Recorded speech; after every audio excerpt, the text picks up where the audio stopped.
கிறிஸ்துவுக்குள் பிரியமான தேவ ஊழியர்களுக்கு மதிப்பிற்குரிய போதகர் ரால்ப் மகோனி அவர்கள் எழுதிய ஊழியர்களுக்கு பயிற்சி அளித்தல் என்ற கட்டுரையிலிருந்து ஒரு பகுதியாக போதகர்களே வேசித்தனத்திற்கு விலகி ஓடுங்கள் என்ற செய்தியை ஆடியோ வாயிலாக அளித்துள்ளேன்.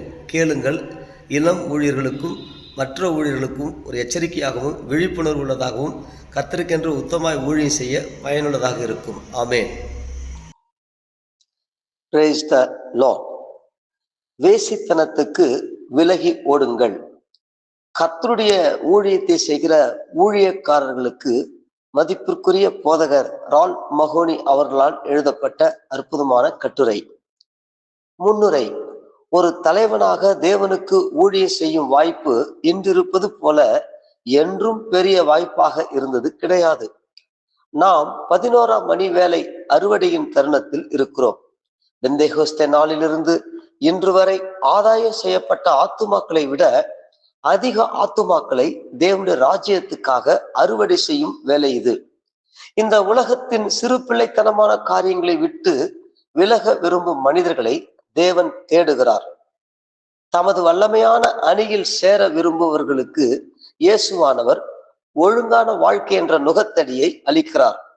தலைமை பொறுப்புக்காக ஆயத்தப்படுத்தப்படும் வேலையை விட தலைவர்களாக ஆன பிறகே பலர் விழுந்து போகிறார்கள். கிறிஸ்தவ தலைமை பொறுப்பை ஏற்க வரும் எந்த ஒருவரையும் அழிக்கவே சாத்தான் முயற்சிக்கிறான். நமது மாம்ச இயல்பே அவனுக்கு துணை போகிறது. தலைமை பொறுப்பில் வெற்றிகரமாக நிற்கும்படி தேவன் ஆண்களுக்கும் பெண்களுக்கும் பயிற்சி அளிக்கும் போதே சாத்தானோடு போரிட்டு அவனை வெற்றி கொள்ளும்படியும் அவர்களை ஆயத்தப்படுத்துகிறார். இப்படி இருப்பினும் பலர் குணநலன் சார்ந்த சோதனைகளுக்கு இடம் கொடுத்து ஆவிக்குரிய வீழ்ச்சி பெற்றவர்களின் பட்டியலில் இடம் பெற்று விடுகிறார்கள். தேவையற்ற இந்த இழப்பை தவிர்ப்பது எப்படி என்பது பற்றியும் பிழைத்திருப்பதற்கு முக்கியமான ஒழுங்குகளை பற்றியும் இந்த அதிகாரத்தில் விவரிப்பதே எனது நோக்கமாக இருக்கிறது. தீய ஒழுக்கம் ஒரு தலைவரின் வீழ்ச்சி. எப்போதுமே குணநலன் சார்ந்த குறைபாடு கிறிஸ்தவ தலைவர்களின் வீழ்ச்சிக்கு ஒரு முக்கிய காரணமாக இருந்து வந்திருக்கிறது. இப்போது நிலைமை இன்னும் மோசமாகிவிட்டது. இந்நாட்களில் குடும்பத்தின் மீதும் மன உறவின் மீதும் தாக்குதல் அதிகமாகி வருகிறது. உலக பிரகாரமான போதனை, தகாத உறவு, வேசித்தனம், ஒரு பால் உறவு இவற்றை அனுமதித்து வருகிறது. கடந்த நூற்றாண்டுகளில் பல நாடுகள் மற்றும் நாகரிகங்களின் வீழ்ச்சிக்கு காரணமாக இருந்த பாவங்கள் இன்று புதிய நவநாகரிக வாழ்க்கை முறையாக போற்றப்படுகின்றன. சில நாடுகளில் ஆபாச இலக்கியங்கள் எங்கும் விற்கப்படுகின்றன. ஒரு பாவமும் அறியாத பாலகர்கள் கூட இவற்றை வாங்கி செல்ல முடியும். இந்த உலகத்தை குணநலன் சார்ந்த ஒழுக்கக்கேடு என்னும் வெள்ளம் தாக்கி கொண்டிருக்கிறது.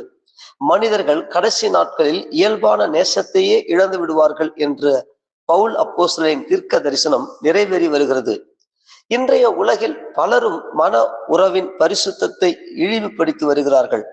திருமண உறவின்றி இணைந்து வாழ்வதும் ஒழுக்கக்கேடும் அதிகரித்து வருகிறது. தேவ பக்தியற்ற பத்திரிகை எழுத்தாளர்கள் தீய ஒழுக்கம் இயல்பானது என்பது போல எழுதி வருகிறார்கள். ஆனால் வரலாறும் வேதாகமும் கணவனும் மனைவியும் மனவாழ்வில் உண்மையுடன் சேர்ந்திருப்பதே வாழ்வதற்கு ஒரே இயல்பான வழி என்பதை உறுதிப்படுத்துகின்றன. இவை அனைத்துமே ஒரு கிறிஸ்தவ தலைவரின் மீதான அழுத்தத்தை அதிகரிக்கின்றன. அவரது பொறுப்பின் காரணமாக அவர் தன்னை பால் உறவு சோதனைகளுக்கும் வீழ்ச்சிக்கும் ஆளாக்கி விடக்கூடிய சூழ்நிலைகளிலும் கூட பணிபுரிய வேண்டியிருக்கிறது. ஒழுக்க சீர்கேடு எங்கும் அதிகரித்து வருகிறபடியால் அவர் எளிதாக பாதிப்புக்கு உள்ளாகக்கூடியவராக இருக்கிறார். தீய ஒழுக்கத்திற்கான காரணங்கள்: தனிப்பட்ட பாதுகாப்பின்மை. ஒருவன் வேசித்தனத்தில் விழுந்து போவான் என்றால் அது அவன் தன்னை குறித்த சுய மதிப்பில் குறைவுபட்டிருக்கிறான் என்பதையே சுட்டி காட்டுகிறது. விசுவாச குறைவு, தேவன் மீதான நம்பிக்கையில் குறைபாடு இவற்றின் காரணமாக ஏற்படும் தனிப்பட்ட பாதுகாப்பின்மையே தவறான உறவுகளுக்கு அடித்தளமாக காணப்படுகிறது. தீய ஒழுக்கத்தில் ஈடுபடுவதன் மூலமே தாங்கள் எதிர்ப்பாளரால் விரும்பப்படக்கூடியவர்கள் என்பதை நிரூபிக்க முடியும் என்று சிலர் நினைக்கிறார்கள். இப்படிப்பட்ட தொடர்புகள் பின்னர் மீள முடியாத அளவுக்கு வேசித்தனத்தின் சோக வலையில் அவர்களை சிக்க வைத்து விடுகின்றன. நாம் யார் என்பதிலோ அல்லது நமது அழைப்பை குறித்தோ நாம் உறுதியற்றவர்களாக இருப்போமானால் பெருமையிலோ அல்லது மேன்மைக்குரிய இச்சையிலோ விழுந்து விடுவோம். நம்மில் நாமே உணரும் குறைபாடுகளை சரி செய்யும் முயற்சியாக நம்மை குறித்தே நாம் உயர்வாக பேசிக்கொள்கிறோம். மற்றவர்களின் பார்வையில் நம்மை உயர்த்தி காட்டும் என்று நாம் நினைக்கும் காரியங்களை பேசுகிறோம். மற்றொரு வகை பாதுகாப்பற்ற தன்மையும் பால் உறவு தொடர்பான வீழ்ச்சிகளுக்கு காரணமாக அமைகிறது. மன உறவில் பாதுகாப்பின்மை. ஒழுக்கத்தில் பலவீனமும் பெருமையும் போலவே தனிப்பட்ட பாதுகாப்பின்மையில் மேற்கொண்டிருந்தாலும் அது நமது மன உறவில் உறுதியான பாதுகாப்பு இல்லாமையின் காரணமாகவே ஏற்படுகிறது. தேவனுடைய மனிதர்கள், அவர்கள் ஆணாக இருந்தாலும் சரி அல்லது பெண்ணாக இருந்தாலும் சரி, ஏன் பால் உறவு பாவங்களில் விழுந்து போகிறார்கள் என்பது புதிரான ஒரு காரியம் அல்ல. மறுபடியுமாக இத்தகைய நிலை ஏற்படுவதை பெரும்பாலும் ஒரே காரணங்களுக்காக ஏற்படுவதை நாம் காணலாம். வேதாகமம் முழுவதிலும் இந்த பாவத்தை போல வேறு எந்த பாவத்தை பற்றியும் அதிகமாக குறிப்பிடப்படவில்லை எனலாம். வாலிபன் பெண்ணோடுள்ள தனது உறவில் கவனமாக இருக்க வேண்டும் என்று சாலமோன் அவனை எச்சரிக்கிறார். வேசித்தனத்தில் விழுந்து விடுவதை தவிர்ப்பதற்காக கணவன் மனைவியுடன் அன்பும் நெருக்கமும் உள்ள உறவில் நிலைத்திருப்பது அவசியம் என்று பவுல் அப்போஸ்தலன் கூறுகிறார். 1 கொரிந்தியர் 7வது அதிகாரம் 1 முதல் 7 வசனங்கள். என்றாலும் பல ஊழியர்கள் செயல்பூர்வமாக இந்த ஆலோசனைக்கு செவி சாய்க்காமல் சாத்தானின் வலையில் நேரடியாக விழுந்து விடுகிறார்கள். ஆத்துமாவின் அபரிதமான அறுவடையை கொண்டு வர உலகத்தின் வயல்களில் இன்னும் அதிகமான ஆண்களும் பெண்களும் தேவைப்படும் இந்த வேளையில் இப்படிப்பட்ட காரியங்கள் நேரிடுவது பரிதாபகரமானது. மனிதன் தன் ஒரே மனைவியுடன் உண்மை உள்ளவனாக இருப்பதே தேவனுடைய சித்தமாக இருக்கிறது. மனிதன் தன் ஒரே மனைவியுடன் உண்மையுள்ளவனாக இருப்பதே தேவனுடைய சித்தமாக இருக்கிறது. இதை மீறுவது பாவமே. சரியாக பராமரிக்கப்பட்ட ஒரு மன உறவில் நாம் பெரும் மகிழ்ச்சியையும் நிறைவையும் திருப்தியையும் காண்போம் என்று வேதாகமம் போதிக்கிறது. ஆணும் பெண்ணும் தாங்கள் வாஞ்சிக்கும் உணர்வுபூர்வமான பிணைப்பு, தோழமை மற்றும் நிறைவை மன உறவில் காணுமாறு தேவன் ஏற்படுத்தி உள்ளார். இதற்கு நேர் எதிர்மாறாக வேசித்தனத்திலோ அல்லது விபச்சாரத்திலோ நிறைவையோ அல்லது திருப்தியையோ பெற முடியாது. இரண்டுமே பயம், குற்ற உணர்வு, வெறுமை மற்றும் ஏமாற்றம் இவை நிறைந்தவை. தேவனுக்கு அடுத்த மனவாழ்வோடு தொடர்புடைய அன்பின் பிணைப்பும் உடன்படிக்கையின் ஒப்படைப்பும் வேசித்தனத்திலோ அல்லது விபச்சாரத்திலோ ஈடுபடும் ஒருவனுக்கு கிடைக்காத நிறைவை பெற்றுத் தருகின்றன. சரியாக பராமரிக்கப்படும் மன உறவு மட்டுமே நிறைவை அளிக்கக்கூடியது என்பதை வலியுறுத்துவது அவசியமாக இருக்கிறது. போராட்டமும் கசப்பும் நிறைந்த ஒரு மனவாழ்வில் எந்த நிறைவையும் பெற முடியாது. ஒரு பாதுகாப்பான குடும்ப வாழ்க்கையின் தேவைகளை சரிவர கவனிக்க தவறும் தலைவர்கள் சாத்தானின் வலையில் எளிதாக விழுந்து விடுகிறார்கள். ஒரு பாதுகாப்பான குடும்ப வாழ்க்கையின் தேவைகளை சரிவர கவனிக்க தவறும் தலைவர்கள் சாத்தானின் வலையில் எளிதாக விழுந்து விடுகிறார்கள். மன உறவில் தேவனுடைய நோக்கம். மனுஷன் தனிமையா இருப்பது நல்லதல்ல, ஏற்ற துணையை அவனுக்கு உண்டாக்குவேன். ஆதியாகமம் 2:18 என்றார் தேவன். நாம் ஒருவருக்கொருவர் துணை புரிபவர்களாக இருக்க வேண்டும். ஒரு மனிதனும் பெண்ணும் மற்றவரின் துணை இல்லாமல் முழுமை பெறுவதில்லை என்பதனாலேயே தேவன் மன உறவை நியமித்தார். வாழ்க்கையின் கடினமான தாக்குதல்களிலிருந்து பிழைத்திருப்பதற்காக அவர்கள் ஒவ்வொருவருக்கும் துணை தேவைப்படுகிறது. ஒண்டியா இருப்பதிலும் இருவர் கூடியிருப்பது நலம்.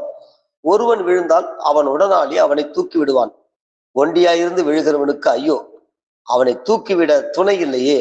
ஒருவனை யாதாம் ஒருவன் மேற்கொள்ள வந்தால் இருவரும் அவனுக்கு எதிர்த்து நிற்கலாம். பிரசங்கி 4வது அதிகாரம் 9, 10, 12வது வசனங்கள்.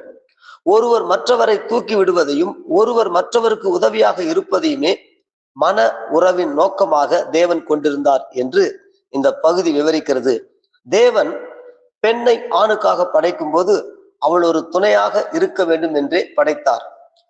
துரதிருஷ்டவசமாக தேவனுடைய நோக்கத்தை நிறைவேற்றும் வகையில் ஏவாள் ஆதாமுக்கு துணையாக இருப்பதற்கு பதிலாக அவன் வீழ்ச்சி அடையவே அவள் துணையாக இருந்தாள்.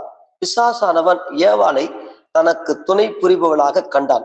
அவனால் ஆதாமை நேரடியாக தாக்கி அழிக்க முடியாதபடியால் துணை புரியும்படி பெண்ணின் உதவியை நாடினான். ஏவாள் துணை புரிபவளாக இருந்தாள். ஆனால் அவள் தேவன் மற்றும் ஆதாமின் நோக்கத்திற்கு துணையாக இருப்பதற்கு பதிலாக சாத்தான் தன் நோக்கத்தை நிறைவேற்ற துணையாக இருந்தாள். சில ஆண்டுகளுக்கு முன்னர் நான் அறிந்த பிரசங்கியார் ஒருவர் அழைப்பை பெற்றார். தனது வாழ்க்கையில் தேவனுடைய வல்லமையான அபிஷேகத்தையும் பெற்றார். நம்பக்கூடாத அளவு தேவன் அவருக்கு ஊழியத்தின் வாசல்களை திறந்தார். மற்ற மாநிலங்களும் அவரது ஊழியத்தின் செயல் பட்டியலில் இருந்தன. அங்கே ஆயிரக்கணக்கான மக்களின் ஆவிக்குரிய வாழ்க்கையில் மாற்றம் ஏற்படுவதே அவரது ஊழியத்தின் நோக்கமாக இருந்தது. ஆனால் ஒவ்வொரு முறையும் அவருக்கு ஒரே விதமான இடையூறு ஏற்பட்டது. அவர் புறப்படுவதற்கு ஒரு வாரத்துக்கு முன்னர் அவரது மனைவி அதை பற்றி கடுமையான எதிர்ப்பை கிளப்புவாள். அவளோடு கூட பிள்ளைகளும் சேர்ந்து கொண்டு அவரை எதிர்ப்பார்கள். இறுதியில் அவர் பின்வாங்கி போய் கூட்டங்களை ரத்து செய்து விடுவார். இவ்வாறு தொடர்ந்து நடைபெற்றபடியால் அநேகர் அந்த அன்பான சகோதரனின் மீது நம்பிக்கை இழக்க துவங்கினார்கள். அவர் நம்பிக்கைக்குரியவர் அல்ல என்ற முடிவுக்கு வந்தார்கள். அவர் தனது வாக்கை காப்பாற்றுவதில்லை, சொன்னபடி அவர் செய்வதில்லை. சாத்தான் தன்னை பயன்படுத்த அனுமதித்த ஏவாளை போல இந்த பெண்ணும் சாத்தான் தன் மூலம் இந்த வல்லமையான ஊழியத்தை நிறுத்த அனுமதித்து வந்ததையும் அவளே இந்த தலைவருக்கு தடையாக இருந்தாள் என்பதையும் அவர்கள் அறிந்திருக்கவில்லை. அந்த பெரிய எழுப்புதல் கூட்டங்களை நடத்த இந்த சகோதரன் சென்றிருந்தால் அநேகர் கிறிஸ்துவுக்காக ஆதாயப்படுத்தப்பட்டிருப்பார்கள் என்றும், இப்போதோ அவர்கள் இன்னமும் சாத்தானின் ஆளுகைக்கு உள்ளாகவே இருக்கிறார்கள் என்றும் நான் உறுதியாக நம்புகிறேன். தங்கள் சொந்த சுயநலமான காரணங்களுக்காக எத்தனை கணவன்மார் தங்கள் மனைவியரின் ஊழியங்களுக்கு தடையாகவும், எத்தனை மனைவிமார் தங்களின் கணவரின் ஊழியத்துக்கு தடையாகவும் இருந்து தங்களை அறியாமலேயே சாத்தானுக்கு துணை புரிபவர்களாக ஆகியிருக்கிறார்களே என்று நான் வியப்புறுகிறேன். தங்கள் சொந்த சுயநலமான காரணங்களுக்காக எத்தனை கணவன்மார் தங்கள் மனைவியரின் ஊழியங்களுக்கு தடையாகவும், எத்தனை மனைவிமார் தங்களின் கணவரின் ஊழியத்துக்கு தடையாகவும் இருந்து தங்களை அறியாமலேயே சாத்தானுக்கு துணை புரிபவர்களாக ஆகியிருக்கிறார்களோ என்று நான் வியப்புறுகிறேன். நாம் பொறுப்புகளை பகிர்ந்து கொள்ள வேண்டும். பேதுரு அப்போஸ்தலன் தனது 1ஆம் நிருபத்தில் கிறிஸ்தவர்களின் மன உறவை பற்றி விரிவாக எழுதியுள்ளார். 1 பேதுரு 3வது அதிகாரம்.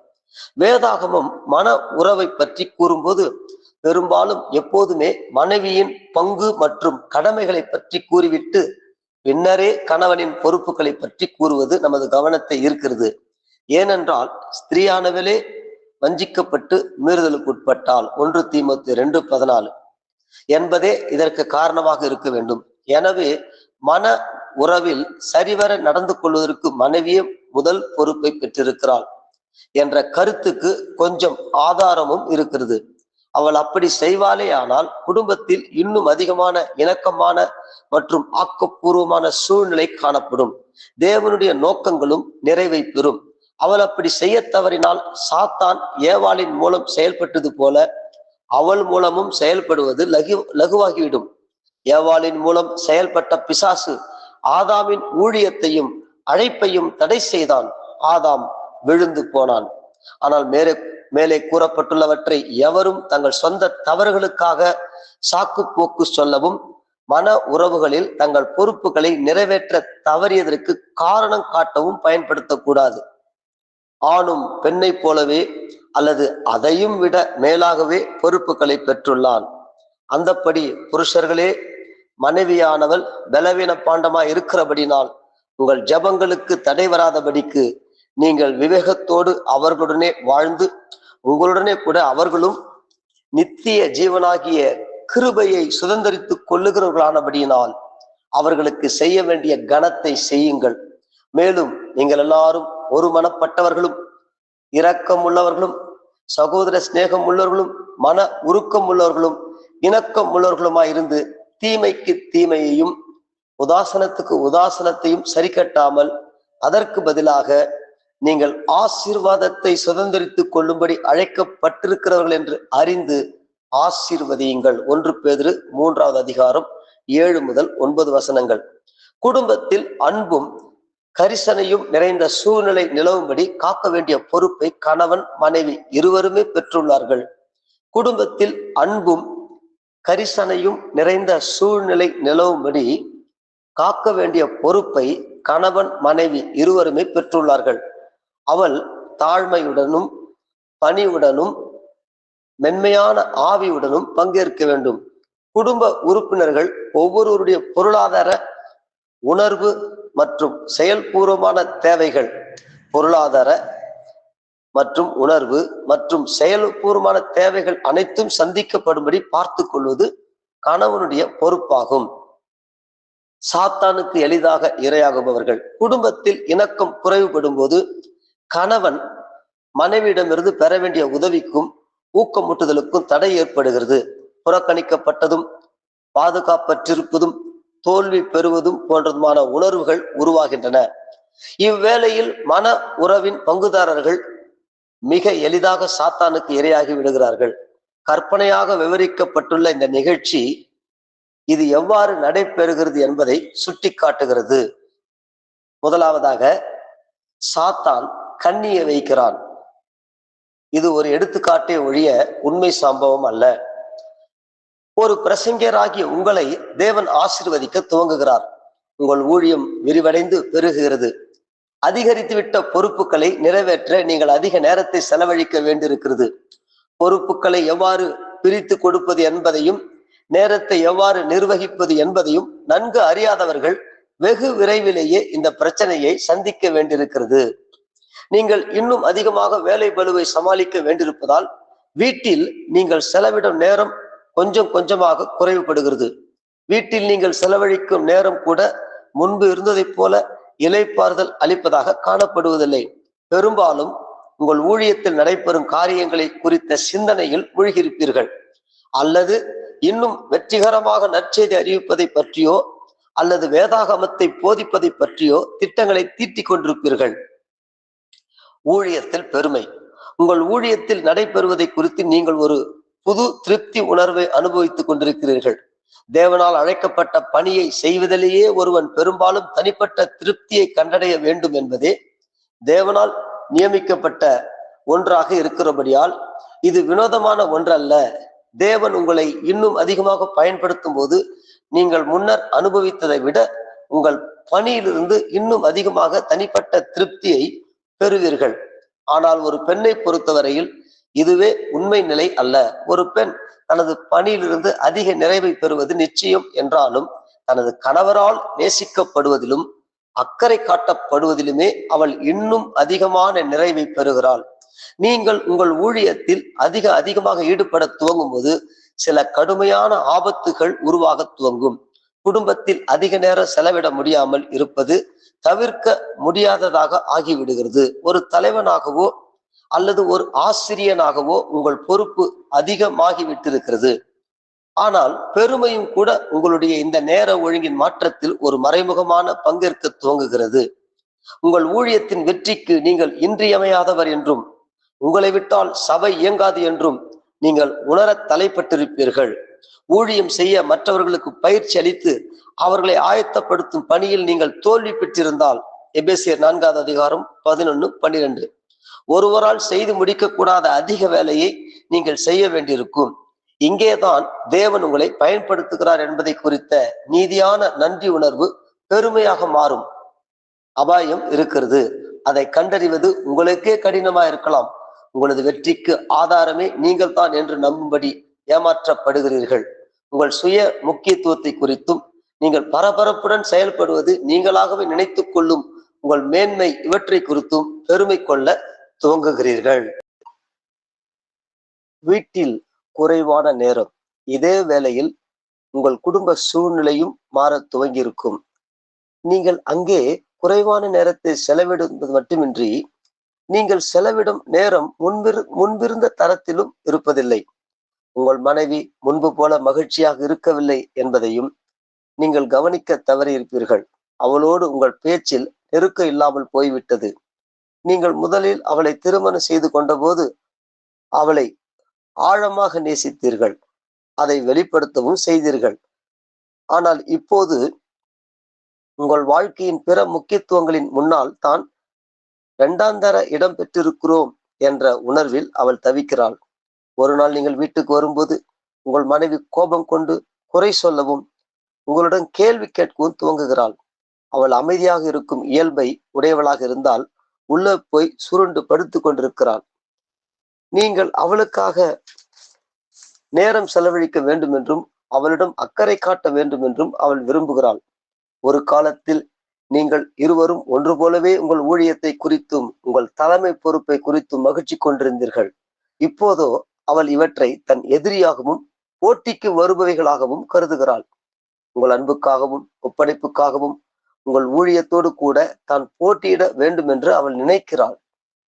மனைவியினால் புறக்கணிக்கப்படுதல், அவள் தேவனுடைய சித்தத்தையே புறக்கணிக்கிறாள் என்று நீங்கள் ஒருவேளை நினைக்கக்கூடும். நீங்கள் அன்பும் கரிசனையும் காட்ட முயன்றாலும் கூட இந்த கட்டத்திலிருந்து உங்கள் மன உறவு சிதைய துவங்குகிறது. உங்கள் மனைவி நியாயமற்றவற்றை உங்களிடமிருந்து எதிர்பார்த்து அநீதியான இறுதி நிபந்தனைகளை கொடுப்பதால் அவள் உங்கள் எதிரி என்று நீங்கள் உணர துவங்குகிறீர்கள். ஊழியமா அல்லது நானா என்று அவள் கேள்வி எழுப்புவது போல தோன்றுகிறது. புரிந்து கொள்ளக்கூடிய ஞானமுள்ள ஒரு மனைவி நடப்பது என்னவென்பதை அறிந்து கொள்வாள். தனது அன்பு மற்றும் ஆதரவை கணவனுக்கு மறுபடியுமாக உறுதிப்படுத்த முயற்சி செய்வாள். அதன் பிறகு தான் எவ்வளவு தூரம் பாதிக்கப்பட்டிருக்கிறோம் என்பதை கணவனுக்கு புரிய வைப்பாள். தனது தேவைகளை புரிந்து கொள்ள முயற்சிக்குமாறு அவனிடம் வேண்டிக் கொள்வாள். துரதிருஷ்டவசமாக மனைவி பெரும்பாலும் தன் பகுத்தறிவை பயன்படுத்தக்கூடாத அளவு அதிகமாக பாதிக்கப்பட்டிருப்பாள். அவள் அதிகமாக கோபம் கொள்ளுகிறாள், அவனை புறக்கணிக்கிறாள். இவ்வாறு நிலைமையை இன்னும் மோசமாக்கி விடுகிறாள். நீங்கள் கற்பனை செய்த இடத்தை பெற்றுவிட்டிருக்கும் போது, உங்கள் ஊழியம் தழைக்க துவங்கி விட்டிருக்கும் போது அவள் உங்களுக்கு எதிராக திரும்பி விட்டிருப்பது போல தோன்றுகிறது. இருவருக்கும் இடையேயுள்ள பாலுறவும் சிதைந்து போயிருக்கும். குடும்பத்தில் பாதுகாப்பையும் நீங்கள் தேவைப்படுகிறீர்கள் என்ற உணர்வையும் அதற்கு மேலும் நீங்கள் பெறுவதில்லை. குடும்பம் முன்பு போல இனிமையான அடைக்கலமாக களிப்பூட்டுவதாக இருப்பதில்லை. இது உங்களுக்குள் வேதனையை ஏற்படுத்தினாலும் இன்னும் அதிகமாக ஊழியத்தில் ஈடுபடுவதன் மூலம் உங்கள் வேதனையை மறக்க முயலுகிறீர்கள். ஆனால் விரைவிலேயே நீங்கள் உங்கள் மனைவியால் புறக்கணிக்கப்பட்டிருக்கிறீர்கள் என்ற உணர்வு ஊழியத்தின் பணிகளால் உங்களுக்கு கிடைத்திருக்கும் மன திருப்தியையும் மேற்கொண்டு விடுகிறது. உங்கள் பாதுகாப்பற்ற உணர்வு அதிகரிக்கிறது. பொதுவாகவே உங்கள் சூழ்நிலை குறித்து நீங்கள் கவலைப்பட துவங்குகிறீர்கள். இவ்வேளையில் சாத்தான் தனது இறுதி கண்ணியையும் வைக்கிறான். குடும்பத்தின் நிலைமை மோசமாகும் போது உங்கள் உள் உணர்வில் ஒரு மாற்றம் ஏற்படுகிறது. உங்கள் மனைவியின் புறக்கணிப்பு உங்கள் தற்பெருமையை தாக்கி காயப்படுத்தியுள்ளது. ஆனால் இந்த பிரச்சனை உருவாக நீங்களும் காரணம் என்பதை நீங்கள் கண்டு கொள்வது கடினமாக இருக்கிறது. இதற்கு பெரும்பாலும் நீங்களே பொறுப்பு என்பதை உங்களால் ஏற்றுக்கொள்ள முடிவதில்லை. இதன் விளைவாக உங்கள் மனைவி உங்களை புரிந்து கொள்ள மறுக்கிறாள் என்று அவள் மீது குற்றம் சாட்டுகிறீர்கள். அவள் உங்களை இனிமேலும் நேசிப்பதில்லை என்று முடிவு செய்திருப்பது போல உங்களுக்குள் தோன்றுகிறது. நீங்கள் காயப்பட்டிருக்கிறீர்கள். உங்களுக்கு மறுபடியுமாக உறுதிப்படுத்தப்படுவது அவசியமாகிறது. உங்கள் ஆண்மையை மறுபடியுமாக உறுதிப்படுத்துவது அவசியம் என்றும், உங்கள் மனைவியின் புறக்கணிப்பு உங்கள் ஆண்மையை பாதிக்கவில்லை என்று நிரூபிப்பது தேவை என்றும் நீங்களே அறியாத ஒரு உணர்வு உங்கள் உள் மனதில் உருவாகிவிட்டிருக்கலாம். கண்ணியில் மாட்டிக்கொள்கிறீர்கள். ஒரு சபை தலைவராக நீங்கள் அநேகருக்கு ஆலோசனை கூற வேண்டியிருக்கிறது. ஊழியத்தின் இந்த விரிவாக்க அம்சத்தில் அநேகர் தங்கள் தனிப்பட்ட பிரச்சனைகளையும் உங்களோடு பகிர்ந்து கொள்கிறார்கள். இவர்களில் பலர் பெண்களாகவும் இருக்கிறார்கள். ஆலோசனைக்காக வரும் பெண் ஒரு நாள் மாலை நடக்கக்கூடாத அது நடந்து விடுகிறது. உங்கள் கூட்டங்களில் இந்த இளம் பெண்ணை அடிக்கடி பார்த்திருக்கிறீர்கள். சபையில் ஆவிக்குரிய ஆர்வம் கொண்டவர்களில் அவளும் ஒருவளாக இருந்த போதிலும் அவ்விசுவாசியும் குடிகாரனுமான ஒருவனோடு இள வயதிலேயே துரதிருஷ்டவசமாக மன உறவில் இணைக்கப்பட்டிருந்தபடியால் பல காலமாக வேதனையில் வாடிக்கொண்டிருந்தாள். குடும்பத்தின் நிலைமை தாங்கிக் கொள்ளக்கூடாதாக இருந்தாலும் அவள் தனது விசுவாசத்தை கட்டி எழுப்பவும் ஆவிக்குரிய முதிர்ச்சியை பெறவும் உங்கள் ஆலோசனையை நாடி வந்திருக்கிறாள். உங்கள் ஆலோசனை அவளுக்கு உதவியாகவும் சமாதானத்தை அளிப்பதாகவும் அமைந்துள்ளது. இத்தகைய நம்பிக்கையூட்டும் உறவு நெருக்கமாகும் போது நீங்கள் உங்கள் சொந்த பிரச்சனைகளையும் வேதனைகளையும் கூட அவளோடு பகிர்ந்து கொண்டிருக்கலாம். அவளோடு பேசிய போது அவள் உங்கள் மனைவியை விட அதிகமாக புரிந்து கொள்ளக்கூடியவளாக உங்களுக்கு தோன்றியிருக்கலாம். எதிர்பாராதது நிகழ்ந்து விடுகிறது. கடந்த சில நாட்களாக உங்கள் குடும்ப நிலைமை மிகவும் மோசமாக இருந்திருக்கலாம். அல்லது வழக்கத்தை விட அதிகமாக நீங்கள் உங்கள் மனைவியின் புறக்கணிப்பை உணர்ந்திருக்கலாம். ஏதோ ஒரு காரணத்திற்காக ஆலோசனை கூறும் இந்த சந்திப்பு வழக்கத்தை விட நெருக்கமாக அமைந்து விட்டிருக்கிறது. காரணம் எதுவாக இருந்தாலும் எதிர்பாராதது நிகழ்ந்து விட்டது. தற்செயலான ஒரு தொடுதலோ அல்லது தவறாக புரிந்து கொள்ளப்பட்ட அன்பை வெளிப்படுத்தும் பார்வையோ உணர்வுகளை தூண்டிவிட்டது. உங்கள் குடும்ப சூழ்நிலையின் காரணமாக நீங்கள் ஏற்கனவே பலவீனமாக இருக்கிறீர்கள். உங்கள் சுய பாதுகாப்பு சிதைத்து விட்டிருக்கிறது. நீங்கள் தனிமையிலும் பாதுகாப்பு இன்றியும் இருக்கிறீர்கள். இந்த வேளையில் சாத்தான் தன் வலையை வீசுகிறான். நீங்கள் இருவரும் ஒருவர் மற்றவரின் அணைப்புக்கு ஆளாகி விடுகிறீர்கள். இந்த உறவுக்காக இருவரும் மறுபடியுமாக சந்திக்கிறீர்கள். நீங்கள் பாலுறவு பாவத்தில் விழுந்து விட்டீர்கள். எவருக்குமே இது கூடியது. இது கற்பனை கதைத்தான் என்றாலும் வாழ்நாள் முழுவதும் தாங்கள் கட்டி காத்த ஊழியத்தை தவறான பால் உறவு எனும் பலிபிடத்தில் பலியிட்டு விட்ட பல தலைவர்களின் சொந்த அனுபவங்களின் அடிப்படையிலேயே இது எழுதப்பட்டுள்ளது. விவரங்கள் அப்படியே கொடுக்கப்பட்டிராவிட்டாலும் கருத்துக்கள் உண்மையானவையே. கவனக்குறைவாக இருக்கும் எவருக்கும் இது நேரிடக்கூடியதுதான். சாத்தானின் இந்த கண்ணியில் சிக்கிய ஒருவர் தன் மனைவியையோ ஆலோசனை கேட்டு வந்த பெண்ணை குற்றஞ்சாட்டியோ அல்லது வேறு அநேக காரியங்களை கூறியோ தன்னைத்தானே நியாயப்படுத்த முயலலாம். ஆனால் அவர் ஞானமுள்ளவராக இருந்தால் அவர் மனம் திரும்பி தனது சொந்த இச்சையே இதற்கு காரணம் என்பதை அறிக்கையிடுவார். இந்த கற்பனை கதையில் பார்த்தது போல உங்கள் சொந்த மன உறவின் பாதுகாப்பற்ற தன்மையின் காரணமாகவே பெரும்பாலும் ஒழுக்க சீர்கேடு ஏற்படுகிறது. நீங்கள் உங்கள் மனைவியையும் குடும்பத்தையும் புறக்கணிப்பதினாலேயே இந்த பாதுகாப்பற்ற தன்மை உருவாகிறது. உங்கள் மிக முக்கியமான உறவு தேவனோடுள்ள தனது உறவுக்கு அடுத்தபடியாக ஒரு சபை தலைவரின் ஒரு மிக முக்கியமான உறவு தன் மனைவியுடன் உள்ளதாகும். தேவனோடுள்ள தனது உறவுக்கு அடுத்தபடியாக ஒரு சபை தலைவரின் ஒரு மிக முக்கியமான உறவு தன் மனைவியுடன் உள்ளதாகும். இது நிமித்தம் புருஷன் தன் தகப்பனையும் தன் தாயை விட்டு தன் மனைவியோடு இசைந்திருப்பான். அவர்கள் ஒரே மாம்சமாய் இருப்பார்கள். ஆதியாகமம் 2:24 என்று தேவன் கூறுகிறார். ஒரு மனிதன் ஒரு மனைவியோடு வாழ்வதை தேவன் தெரிந்து கொண்டிருப்பதால் அவனது முதல் கடமை மனைவிக்குரியதே. ஒரு மனிதன் ஒரு மனைவியோடு வாழ்வதை தேவன் தெரிந்து கொண்டிருப்பதால் அவனது முதல் கடமை மனைவிக்குரியதே. இந்த உறவிற்கு எதுவுமே இடையூறாக விளங்க வேண்டும் என்பது தேவனுடைய சித்தமாக இருக்கவில்லை. உங்களை ஊழியத்திற்கென்று அழைத்துள்ள அதே தேவன் தாம் உங்களுக்கு உங்கள் மனைவியையும் கொடுத்துள்ளார். எபேசியர் 5:25 நீங்கள் தேவனை நேசிப்பதற்கு அப்பால் வேறு எதையும் விட நீங்கள் உங்கள் மனைவியையே அதிகமாக நேசிக்க வேண்டும் என்று தேவன் கட்டளையிட்டுள்ளார். உங்கள் மனைவியை பொறுத்தவரையில் உங்கள் பணி அவளை விட்டு உங்கள் அன்பை திருப்பி விட்டாலோ அல்லது வேறொரு பெண் உங்கள் அன்பை பெற்றாலோ இரண்டுமே அவளை சமமாக பாதிக்கின்றன என்பதை நீங்கள் மறந்து விடாதீர்கள். எந்த வகையிலும் அவள் உங்கள் அன்பையும் ஒப்படைப்பையும் இழந்து போகிறாள். இரண்டுமே அவளை வேதனைப்படுத்துகின்றன. கிறிஸ்து திருச்சபையை நேசித்தது போல உங்கள் மனைவியை நேசியுங்கள். கிறிஸ்து திருச்சபையை நேசித்தது போல உங்கள் மனைவியை நேசியுங்கள். நாம் நமது மனைவியை நேசிக்க வேண்டும் என்று மட்டுமல்ல, எப்படி நேசிக்க வேண்டும் என்றும் தேவன் கூறியுள்ளார். புருஷர்களே, உங்கள் மனைவிகளில் அன்பு கூறுங்கள். அப்படியே கிறிஸ்துவும் சபையில் அன்பு கூர்ந்து கரை திரை முதலானவைகள் ஒன்றும் இல்லாமல் பரிசுத்தமும் பிழையற்றதுமான மகிமையுள்ள சபையாக அதை தமக்கு முன் நிறுத்திக் கொள்வதற்கும் தம்மை தாமே அதற்காக ஒப்பு கொடுத்தார். அந்தபடியே புருஷர்களும் தங்கள் மனைவிகளை தங்கள் சொந்த சரீரங்களாக பாவித்து அவர்களில் அன்பு கூற வேண்டும். தன் மனைவியில் அன்பு கூறுகிறவன் தன்னில் தான் அன்பு கூறுகிறான். தன் சொந்த மாமிசத்தை பகைத்தவன் ஒருவனும் இல்லையே. கர்த்தர் சபையை போஷித்து காப்பாற்றுகிறது போல ஒவ்வொருவனும் தன் மாம்சத்தை போஷித்து காப்பாற்றுகிறான்.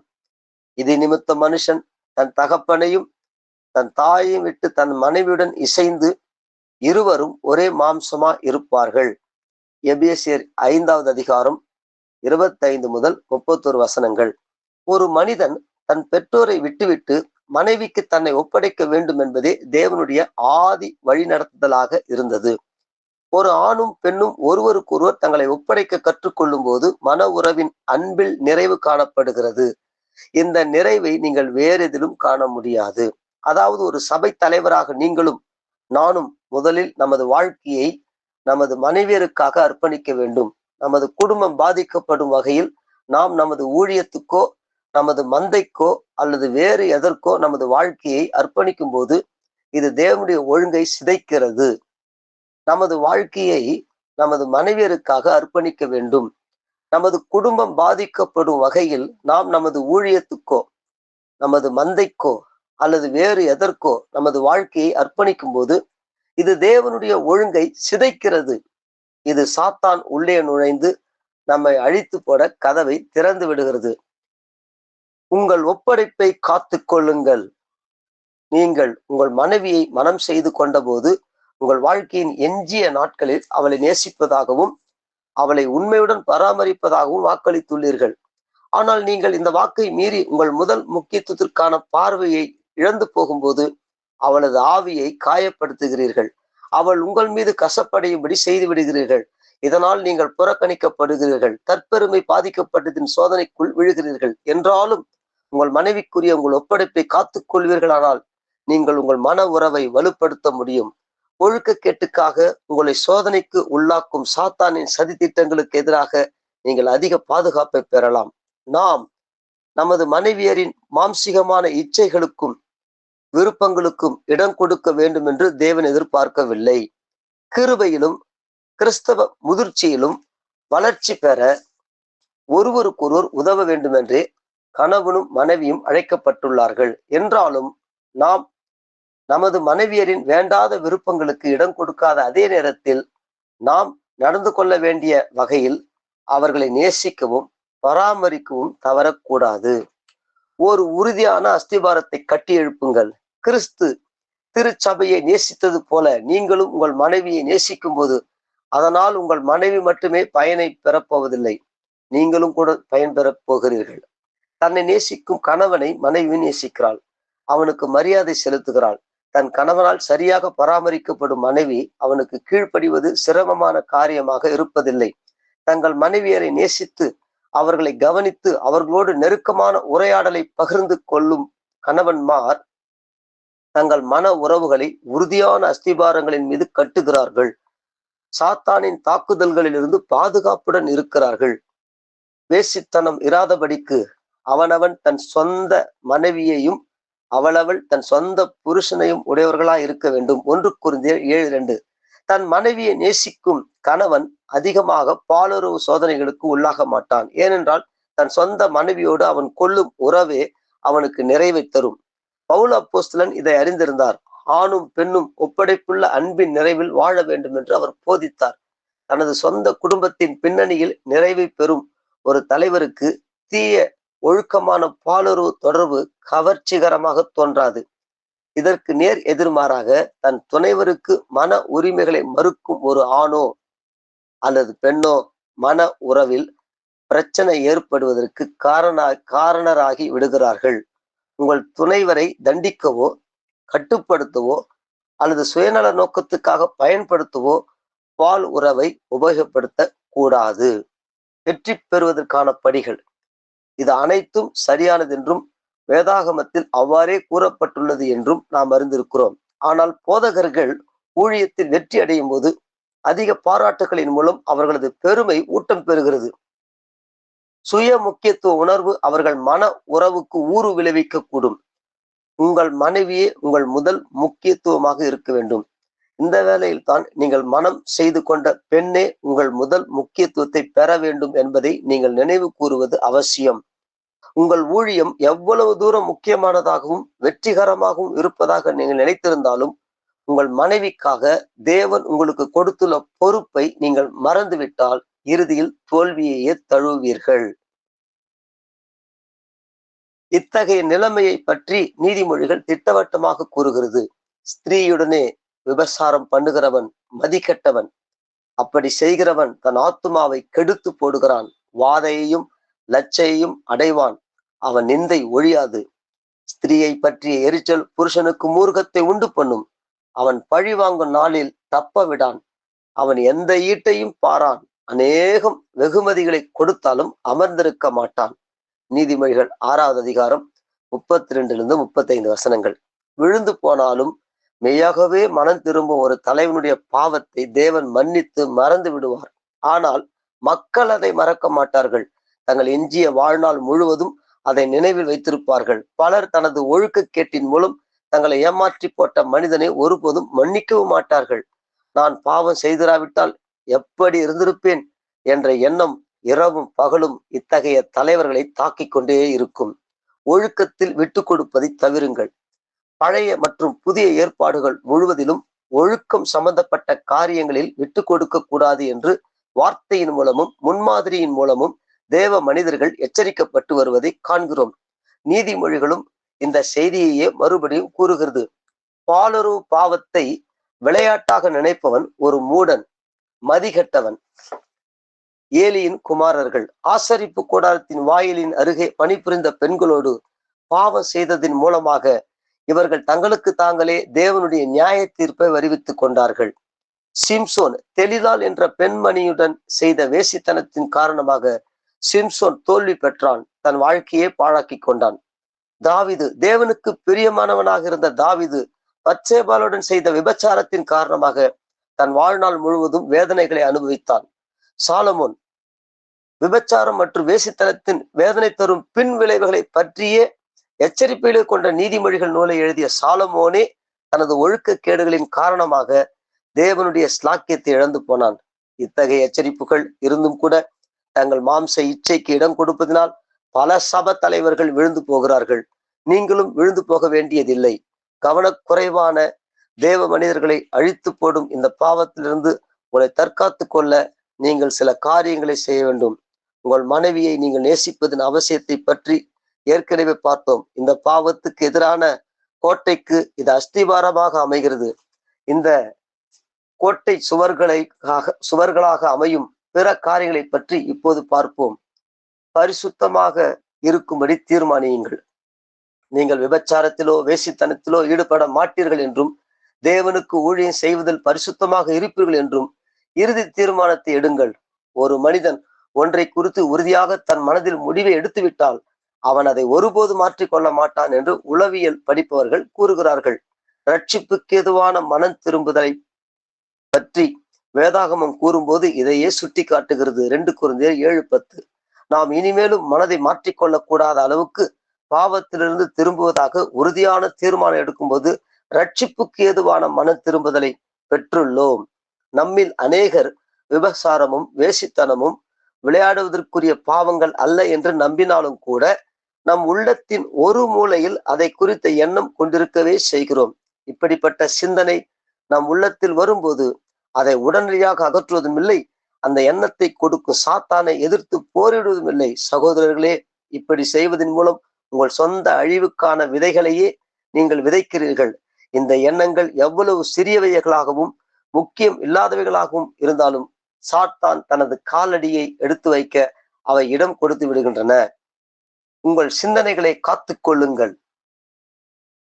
ஒழுக்கக்கேடான சிந்தனைகளை அனுமதிப்பதில்லை என்று ஆக்கப்பூர்வமாகவும் தீர்மானமாகவும் முடிவெடுங்கள்.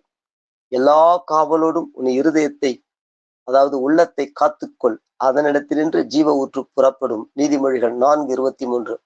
நாம் சுத்தமுள்ளவர்களாக நடப்பதாக தீர்மானம் செய்து கொள்வது மட்டுமின்றி நமது உள்ளத்தில் தீய சிந்தனைகள் நுழையாதபடியும் காத்து கொள்ள வேண்டும். உங்கள் தலைக்கு மேலாக பறவைகள் பறப்பதை உங்களால் தடுக்க முடியாதுதான். ஆனால் தலையில் கூடு கட்டுவதை நிச்சயம் தடுக்க முடியும் அல்லவா? பிசாசானவன் உங்கள் உள்ளத்தில் ஒரு தீய சிந்தனையை விதைக்கும் போது அதை கிள்ளி எறியுங்கள். நாம் நமது மனதின் அறையை கட்டிக்கொள்ள வேண்டும் என்று பேதுரு அப்போஸ்தலன் கூறுகிறார். 1 பேதுரு 1:13. அதாவது தறிக்கெட்டு ஓடும் தீய எண்ணங்களை கட்டி போட்டு அவற்றை நமது கட்டுப்பாட்டுக்குள் வைத்திருக்க வேண்டும். பிசாசானவன் தனது குப்பையை கொட்டுவதற்கு உங்கள் மனதில் இடம் கொடாதிருங்கள். தேவ மனிதர்கள் அடிக்கடி அசுத்தமான எண்ணங்களால் தாக்கப்படுகிறார்கள். ஆனால் அவர்கள் பரிசுத்தமாக இருக்க வேண்டுமானால் உடனடியாக இந்த எண்ணங்களை களைந்து போட நடவடிக்கை எடுக்க வேண்டும். தேவனுடைய ஊழியத்திற்கென்று தன்னை ஒப்படைத்துள்ள ஒரு நபர் தீய சிந்தனைகளுக்கு இடம் கொடுக்கவே கூடாது. அழைக்காமலே அவை உள்ளே நுழையலாம். ஆனால் ஒரு திருடனையோ அல்லது கொலைகாரனையோ விரட்டியடிப்பது போல அவற்றை உடன்தானே விரட்டியடிக்க வேண்டும். அசுத்தம் மற்றும் ஒழுக்கக்கேட்டை அனுமதிக்கும் எண்ணங்களை நமக்குள் ஏற்றுக்கொண்டுமானால் சாத்தான் உள்ளே நுழைய இடம் கொடுத்து விடுகிறோம். ஒரு நாள் இதுவே நமது வீழ்ச்சிக்கு காரணமாகி விடுகிறது. எப்படியெனில் இருதயத்திலிருந்து, உள்ளத்திலிருந்து, அதாவது விபசாரங்களும் வேசித்தனங்களும் புறப்பட்டு வரும். இவைகளே மனுஷனை தீட்டுப்படுத்தும். மத்திய 15ஆம் அதிகாரம் 19, 20 வசனங்கள். நீங்கள் இந்த ஒப்படைப்பை செய்ய மனதில்லாமல் இருந்து வேசித்தனத்துக்கு விலகி போக ஒரே முடிவாக தீர்மானம் எடுக்க முன்வராவிட்டால் அப்போது ஆண்டவருடைய ஊழியத்தில் ஈடுபடாதிருங்கள். நீங்கள் விரும்பிய எதை வேண்டுமானாலும் செய்யுங்கள், ஆனால் ஊழியத்துக்கு விலகி இருங்கள். சோதனைக்குள்ளாகாமல் விலகிப்போ. தன்னைத்தான் பாதுகாத்துக் கொள்ள விரும்பும் தேவனுடைய மனிதன் பொல்லாங்காய் தோன்றுகிற 1 தெசலோனிக்கர் 5:22 அனைத்தையும் விட்டு விலக வேண்டும். தீமை காணப்படக்கூடிய இடங்களுக்கு செல்லவோ அல்லது தீமை உருவாகக்கூடிய செயல்களில் ஈடுபடவோ நாம் துணிகரம் கொள்ளக்கூடாது. தேவன் உங்களை படைத்த போது மனித இனம் தொடர்ந்து விருத்தியாவதற்கான சக்தியை உங்களுக்குள் கொடுத்திருக்கிறார்.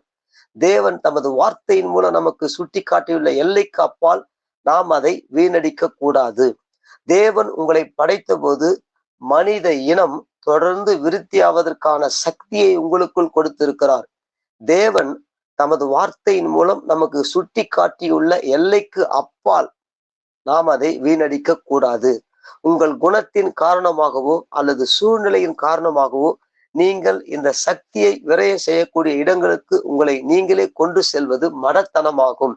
கிறிஸ்துவின் மீது கொண்டுள்ள விசுவாசத்தின் காரணமாக பால் உறவு சோதனைகளிலிருந்து தாங்கள் முற்றிலும் தப்பி இருப்பதாக சில கிறிஸ்தவர்கள் எண்ணிக்கொள்கிறார்கள். இது மடமையான காரியமாகும்.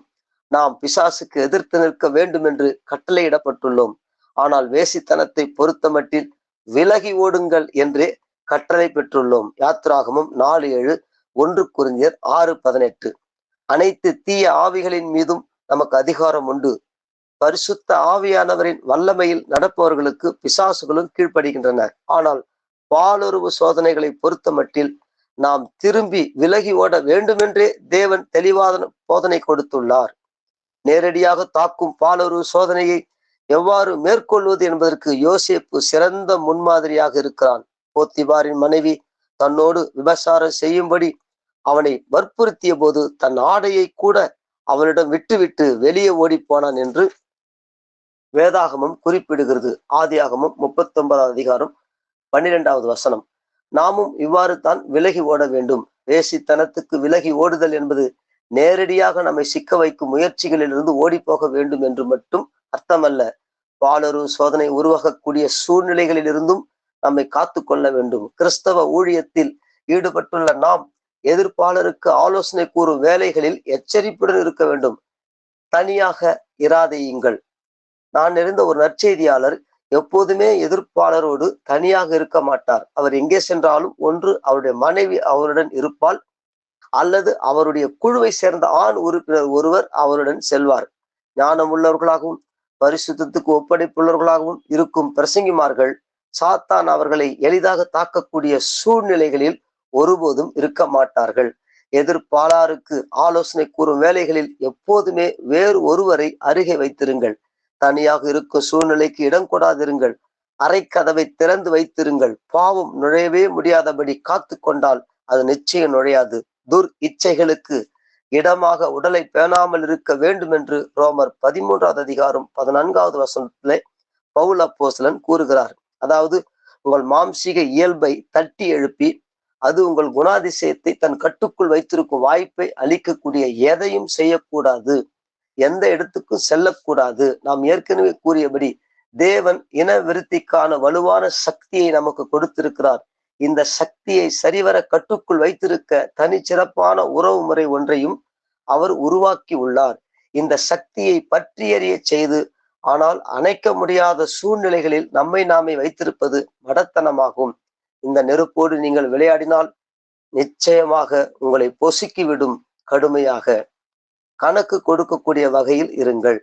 நாம் எதிர்நோக்கும் சோதனைகளையே ஒவ்வொரு ஆணும் பெண்ணும் சந்திக்கிறார்கள் என்று நாம் உணர வேண்டும்.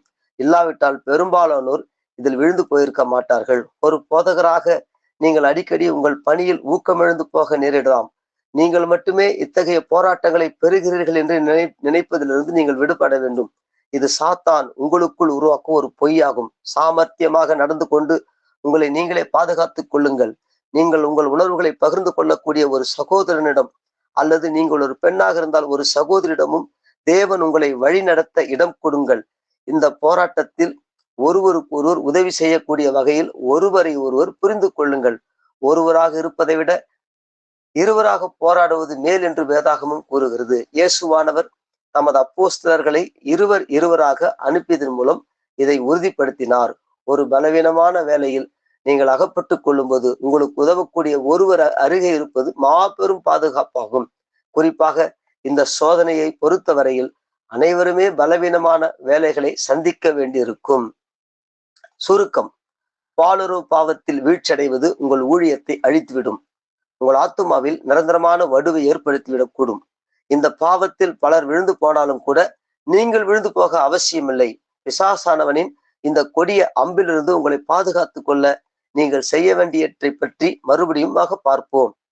முதலாவதாக, உங்கள் மனைவியை நேசியுங்கள். உங்கள் மன உறவில் உறுதியான பாதுகாப்பு இல்லாமல் இருப்பதே பாலுறவு வீழ்ச்சிகளுக்கு பெரும்பாலும் மூல காரணமாக இருக்கிறது. உங்கள் குடும்ப வாழ்க்கையை காத்து கொள்ளுங்கள். கிறிஸ்து திருச்சபையை நேசித்தது போல உங்கள் மனைவியை நேசிக்க கற்றுக்கொள்ளுங்கள். உங்கள் வாழ்நாள் முழுவதும் அவளை நேசிப்பதாக நீங்கள் கொடுத்த வாக்கை மறந்து விடாதிருங்கள். அவள் அதை மறந்துவிட மாட்டாள். இரண்டாவதாக, உங்கள் சிந்தனைகளை காத்து கொள்ளுங்கள். நீங்கள் ஒழுக்கக்கேட்டை குறித்து ஒருபோதும் அலட்சியமாக எண்ணாதிருப்பதில்லை என்று இப்போதே முடிவான தீர்மானிடுங்கள். ஒழுக்கக்கேடு பற்றிய சிந்தனைகள் உங்கள் உள்ளத்தில் நுழைய இடம் கொடாதிருங்கள். அப்படி அவை வந்தாலும் அவற்றை அங்கே இருக்க விடாதிருங்கள். மூன்றாவதாக, சாத்தானுக்கு இடம் கொடாதிருங்கள். நீங்கள் சோதனைக்கு உள்ளாகக்கூடிய சூழ்நிலைகளிலிருந்து விலகி இருங்கள். சாத்தானின் சதிகளுக்கு உங்களை விலக்கி காத்து கொள்ளுங்கள். ஆலோசனை கூறும் வேலைகளிலும் எதிர்ப்பாளரோடு அதிகமாக தொடர்பு கொள்ளும் காரியங்களிலும் சாத்தான் உங்களை மேற்கொள்ள இடம் கொடாதிருங்கள். இந்த வேலைகளை குறித்து பயப்படாதீர்கள், ஆனால் ஞானத்துடன் அணுகுங்கள். நான்காவதாக, கடினங்களின் போது உதவியை நாடுங்கள். உங்கள் மதிப்புக்கும் மரியாதைக்கும் உரிய ஒரு நெருங்கிய நண்பரை உங்கள் நம்பிக்கைக்கு பாத்திரமானவராக வைத்துக் கொள்ளுங்கள். உங்களுக்கு இத்தகைய சோதனைகள் ஏற்படும் போது அவரிடம் இதை பற்றி பகிர்ந்து கொள்ளுங்கள். நீங்கள் சோதனைக்குள்ளாக்கும் போது ஜெபத்துக்காகவும் ஆதரவுக்காகவும் அவரிடம் செல்லுங்கள். பெரும்பாலும் தனிமையில் இந்த பிரச்சனையை எதிர்கொள்வது மடமையாகும். இயேசுவானவர் நம்மை சோதனைக்குள்ளாக்குவது இல்லை. நமது சோதனைகளின் போது நாம் அவரை நோக்கி வேண்டுவோமானால் அவர் நிச்சயம் நமக்கு உதவுவார். நாம் பரிசுத்தமாக இருக்க வேண்டும் என்றும் அனைத்து தீமைகளையும் மேற்கொள்ள வேண்டும் என்றும் அவர் விரும்புகிறார். முடிவுரை: நீங்கள் ஆண்டவருக்கு ஊழியம் செய்யும் போது சுத்த இருதயமும் தூய்மையான கைகளும் கொண்டவராக இருப்பதாக மறுபடியுமாக உங்களை ஒப்படைத்து இப்போதே இந்த ஜெபத்தை ஏறிடுங்கள். அன்பான ஆண்டவராகிய இயேசுவே, நீர் என்னை ஊழியத்துக்காக அழைத்திருக்கிறீர் என்றும் நான் பரிசுத்தமுள்ளவனாக இருக்கும்படி நீர் விரும்புகிறீர் என்றும் நான் அறிவேன். நீர் ஒவ்வொரு வகையிலும் சோதிக்கப்பட்ட போதும், இந்த வகையிலும் கூட சோதிக்கப்பட்ட போதும் கூட நீர் பாவம் செய்யவில்லை என்பதற்காகவும் ஒழுக்கம் குறித்த காரியங்களில் விட்டு கொடுக்கவில்லை என்பதற்காகவும் நான் உமக்கு நன்றி கூறுகிறேன். உம்மை போற்றி துதிக்கிறேன். மாம்ச இச்சைகளுக்கும் தவறான பால் உறவுகளுக்கும் விலகி இருக்கும்படி எனக்கு கட்டளையிடும் போது அது என் வாழ்க்கையில் களிப்பையும் நிறைவையும் மறுப்பதற்காக அல்ல என்பதை நான் அறிவேன். நான் மெய்யான அபரிதமித வாழ்க்கையை அனுபவிக்க வேண்டும் என்பதற்காகவே நீர் அவ்வாறு கூறியிருக்கிறீர். எனவே பரிசுத்தத்தில் நடக்கவும் ஒழுக்கத்தை குறித்த வரையில் விட்டு கொடுப்பதை தவிர்க்கவும் ஏற்றபடி நான் உமது பலத்தையும் உமது நீதியையும் பெற்றுக்கொள்கிறேன். பாலுறவு அசுத்தங்களில் நான் ஈடுபட மாட்டேன். ஒழுக்கக்கேடான எந்த பாவத்துக்கும் நான் விலகி ஓடுவேன். உமது வல்லமை மற்றும் அதிகாரத்தின் மூலம் நான் ஒழுக்கக்கேடான சிந்தனைகளை புறக்கணிப்பேன். வேசித்தனத்தினால் ஏற்படும் வடுக்களுக்கு விலகி இருக்கவும் உமது வல்லமையில் நடக்கவும் நான் தெரிந்து கொண்டுள்ளேன். ஆமேன்.